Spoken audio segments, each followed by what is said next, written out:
Alléluia. Aujourd'hui, je vais parler de la certitude de notre salut. De par le sacrifice de notre Seigneur Jésus-Christ, de par son amour qu'il a pour nous, de par ses promesses qui sont dans sa parole, de par l'Esprit Saint qui nous accompagne, oui, nous devons avoir une certitude dans notre salut.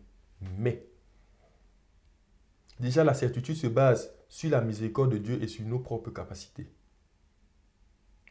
Et dans tout cela, nous devons savoir une chose, que nous-mêmes, nous pouvons bloquer notre salut. Et quand nous-mêmes nous réalisons que malgré la bonté de Dieu, nous pouvons bloquer notre salut, nous devons nous poser des questions. Pour faire simple, regardons déjà le païen. Est-ce que Dieu ne l'aime pas? Est-ce que Dieu ne veut pas lui accorder la grâce de se prosterner devant lui? Mais ce païen, tous les jours, blasphème le nom de Dieu. Certains seront appelés et d'autres ne seront pas appelés. Pourquoi? Or, Dieu souhaite le salut de tous.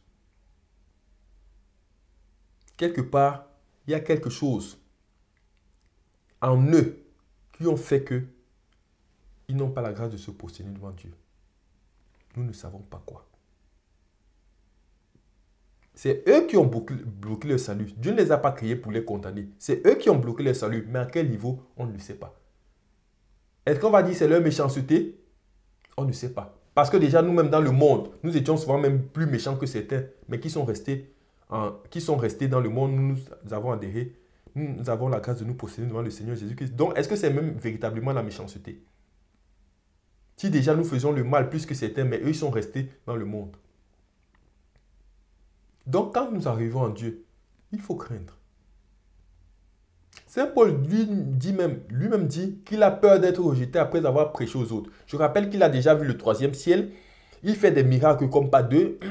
Il est admis comme apôtre, comme un grand apôtre, sinon le plus grand ou l'un des plus grands.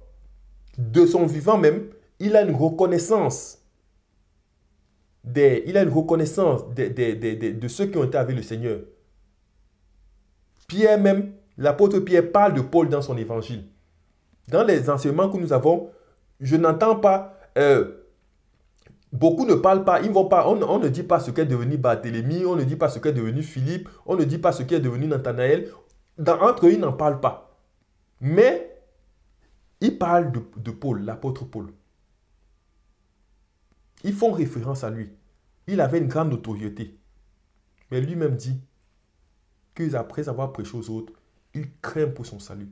C'est à la fin qu'il dit qu'il a remporté le prix et que la couronne de gloire l'attend.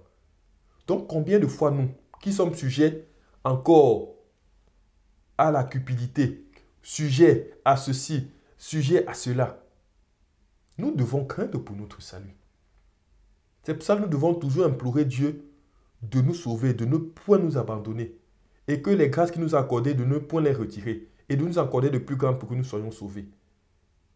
Nous devons approcher de Dieu dans une supplication. Nous devons être dans la supplication. Parce que nous ne savons pas. Certains et beaucoup, ceux qui portent en enfer, c'est eux-mêmes qui ont bloqué le salut, malgré toute la bonté de Dieu. Que le Seigneur nous assiste. Amen.